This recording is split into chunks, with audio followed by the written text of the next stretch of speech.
Olá, você que me segue no Rodrigo Silva Arqueologia. Nós estamos aqui para o nosso bate-papo semanal sobre Bíblia, arqueologia, história. E esta semana eu estou colocando esse vídeo para responder a uma questão que muita gente me perguntou na internet. Sobre essa cidade, supostamente cidade perdida, que foi encontrada agora na Amazônia por um certo grupo Dáquila de pesquisas. E que cidade seria esta? A cidade de Ratanabá.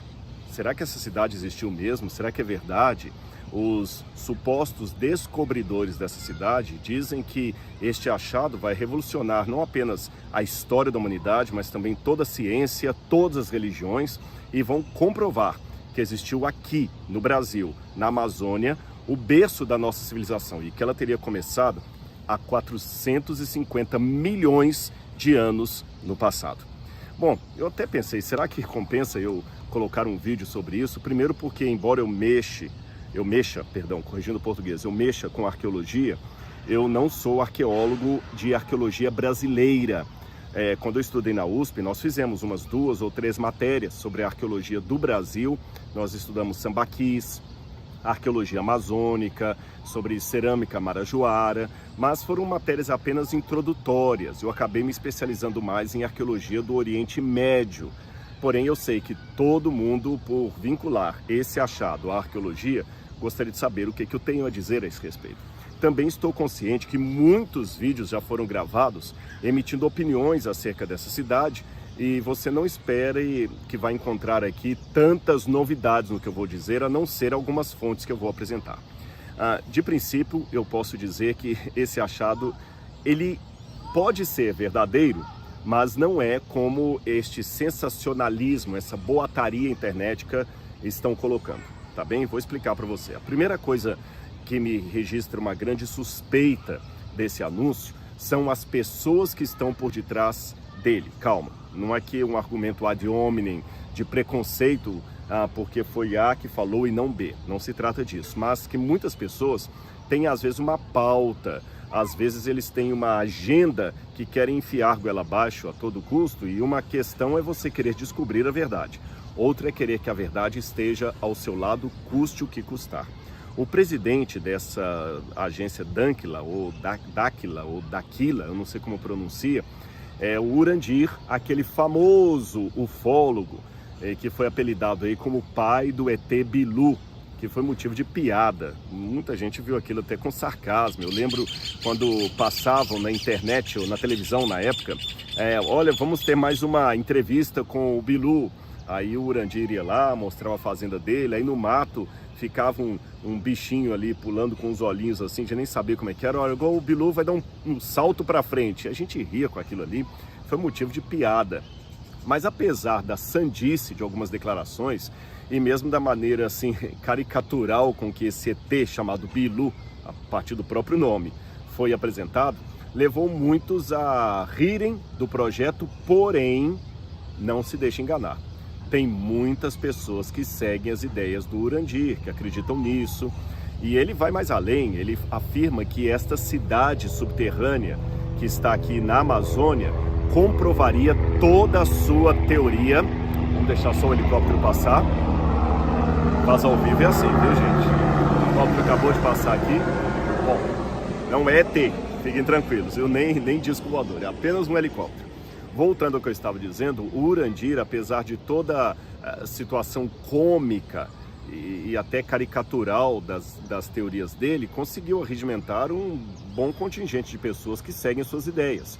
Entre elas, a teoria ou a crença de que o mundo começou aqui na Amazônia, tá certo?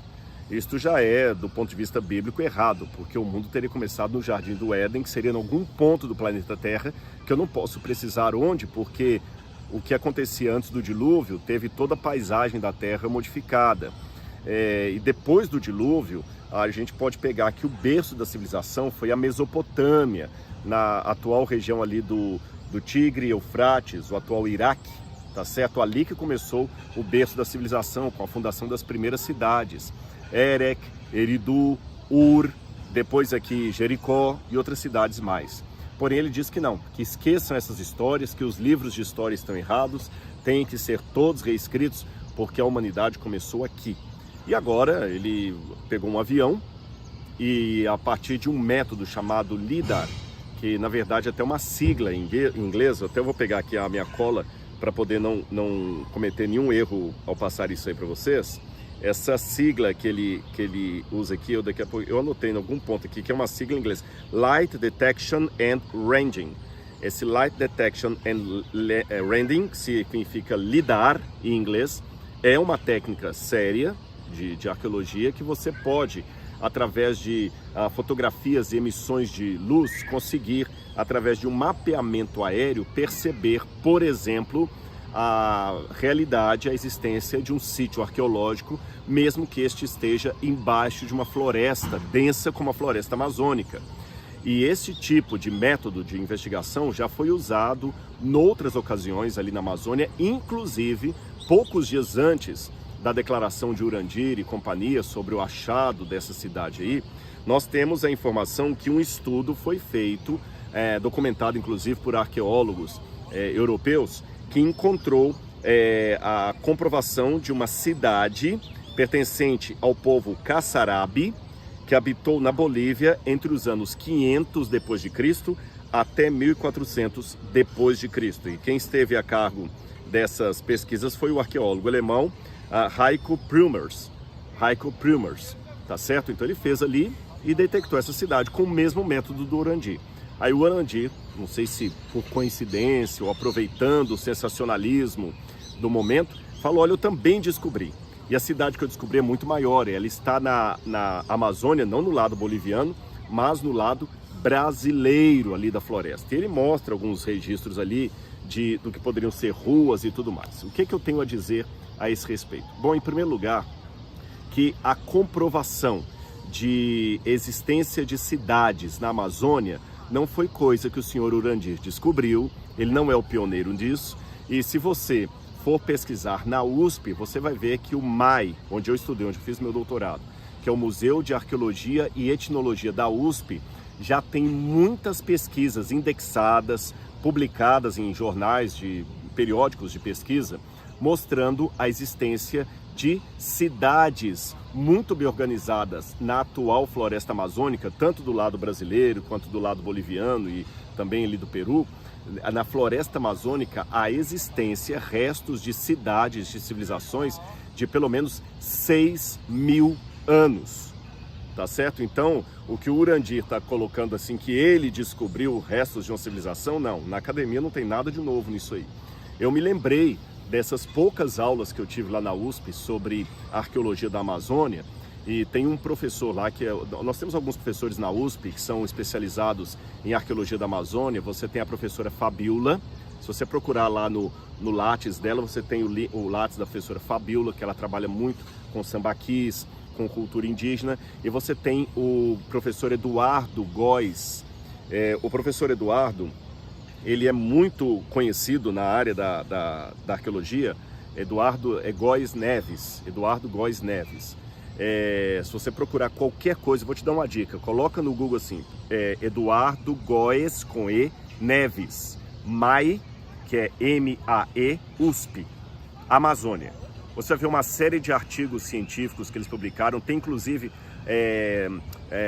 vídeos no YouTube sobre a arqueologia da Amazônia, e você vai ver o próprio professor Eduardo, em anos anteriores, falando de pesquisas que a USP já está conduzindo, não apenas a USP, outras universidades brasileiras ligadas também com o IPHAN, que é o Instituto de Patrimônio Nacional do Brasil, e também entidades, universidades não brasileiras, investigando e descobrindo que a Amazônia era muito povoada. Ou seja, já talvez, se eu não estiver enganado nos meus dados aqui, de uns 15 anos para cá, talvez um pouquinho mais do que isso, os arqueólogos que são especializados em arqueologia da Amazônia já chegaram à conclusão de que aquela antiga ideia de que a floresta amazônica era tremendamente despovoada, só tinha um pouquinho de índio aqui, um pouquinho de índio ali, morando em ocas, isto já está descartado na academia há quase 20 anos,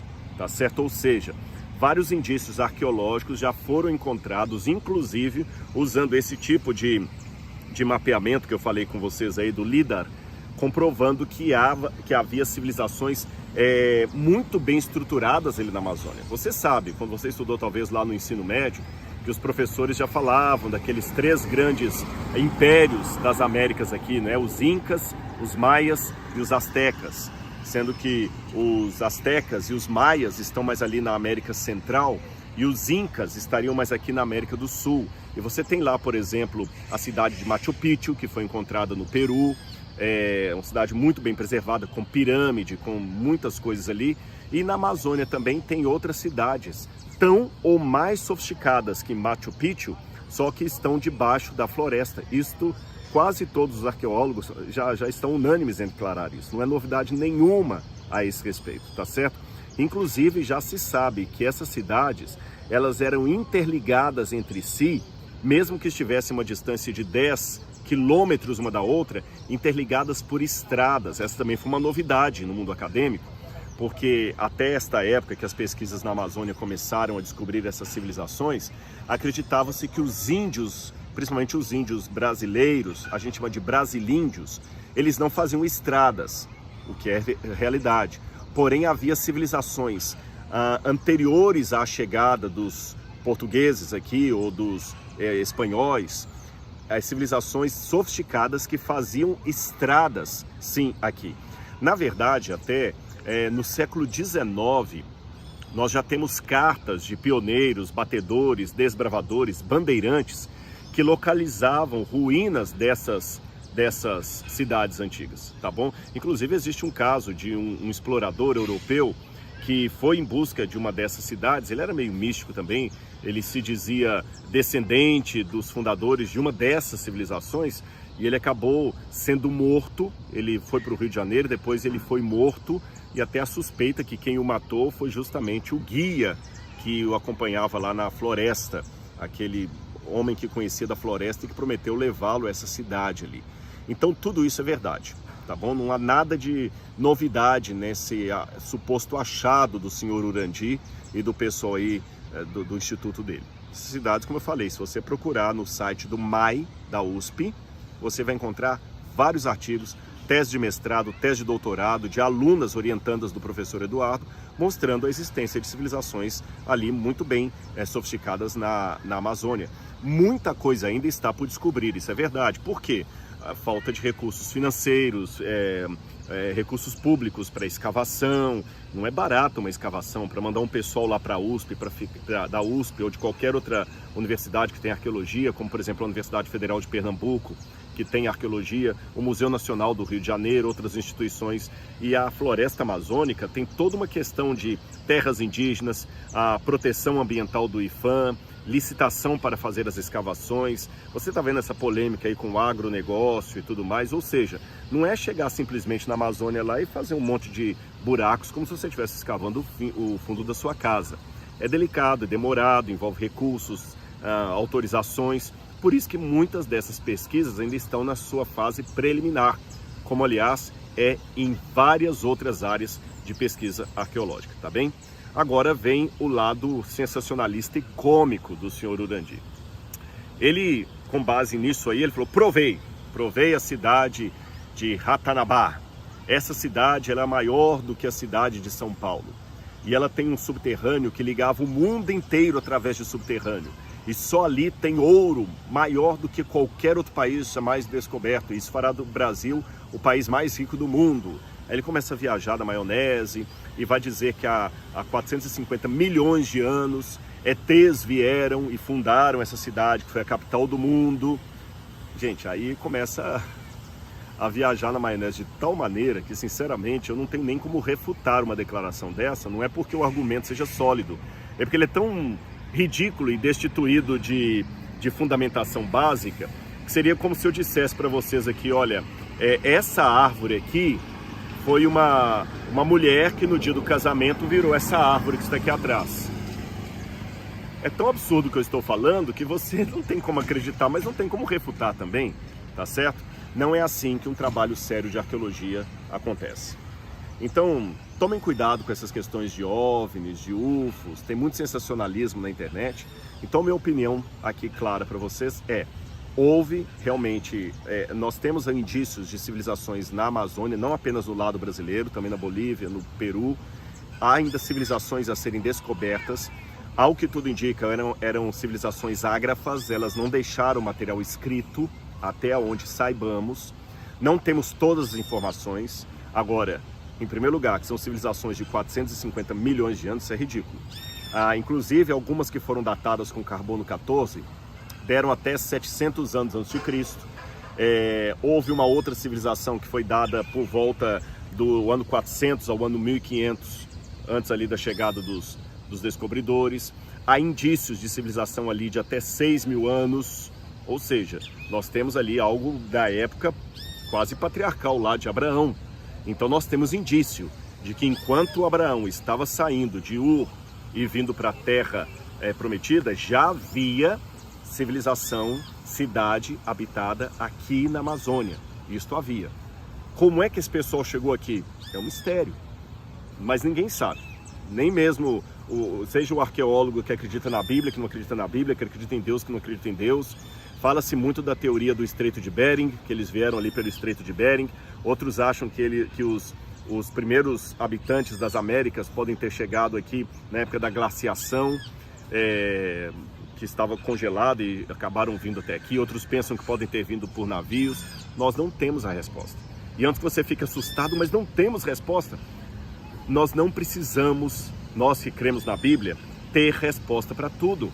Há mistérios. E esses mistérios não vão contra a Bíblia Sagrada.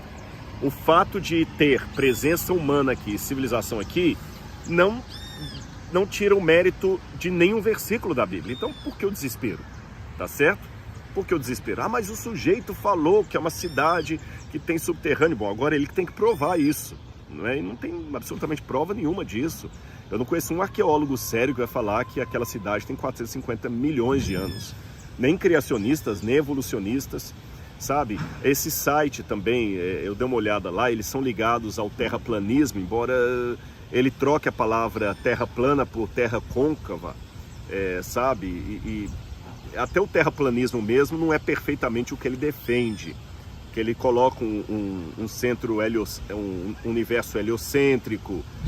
É meio confuso o negócio do senhor Urandir ali, sabe? Tão confuso como a figura do Bilu, que ele apresentou certa vez como comprovação do que ele acreditava. Não tenho nada contra a pessoa dele, não o conheço, mas vocês me perguntaram, está aqui a minha opinião. É sandice o que está sendo dito por aí, tá certo? Bom, agora, com relação a isso, eu termino com um conselho bíblico. Todas as vezes que vocês virem alguma coisa muito fora do comum assim na internet, você que acredita na Bíblia, lembre desse conselho de Paulo a Timóteo, que está em 2 Timóteo, capítulo 4, versículos 1 em diante, que eu vou ler para você. Diante de Deus e de Jesus Cristo, que há de julgar vivos e mortos, pela sua manifestação e pelo seu reino, peço a você com insistência que pregue a palavra. Insista, quer seja oportuno, quer não. Corrija, repreenda, exorte com toda paciência e doutrina. Pois virá o tempo em que não suportarão a sã doutrina. Pelo contrário, se rodearão de mestres segundo as suas próprias cobiças, como que sentindo coceira nos ouvidos. Eles se recusarão a dar ouvidos à verdade, entregando-se às fábulas. Mas você, seja sóbrio em todas as coisas, suporte as aflições, faça o trabalho de um evangelista, cumpra plenamente o seu ministério. E nós estamos vivendo um tempo deste, onde pessoas estão se cercando de fábulas e abandonando a história sagrada, que não é uma fábula. Onde pessoas estão rejeitando a sã doutrina e coçando as orelhas impacientes, seguindo a falsos mestres, não se preparando para o verdadeiro evangelho. Nós devemos nos basear na palavra de Deus, não ficar cercados de falsos mestres. E me chama a atenção que Paulo pede a Timóteo que ele seja sóbrio em todas as coisas. Sóbrio. Num universo onde tantos acadêmicos querem defender o uso de maconha, porque é uma coisa boa, a Bíblia me aconselha a ser sóbrio em todas as coisas, inclusive nesta boataria da internet. E já que eu falei de Bíblia, se você quer conhecer mais a Palavra de Deus, por que você não se inscreve no meu curso A Bíblia Comentada com Rodrigo Silva? Você vai conhecer a Bíblia de maneira arqueológica, histórica, dentro do seu contexto, com informações que eu trouxe de Israel, especialistas que vão participar também desse curso, e você, de quebra, estará ajudando a construir o Museu de Arqueologia Bíblica lá do UNASP, Centro Universitário Adventista de São Paulo. Então, eu vou deixar aqui no descritor o link, como você pode se inscrever no meu curso, tá bem? Um grande abraço e até o nosso próximo vídeo. Tchau, tchau!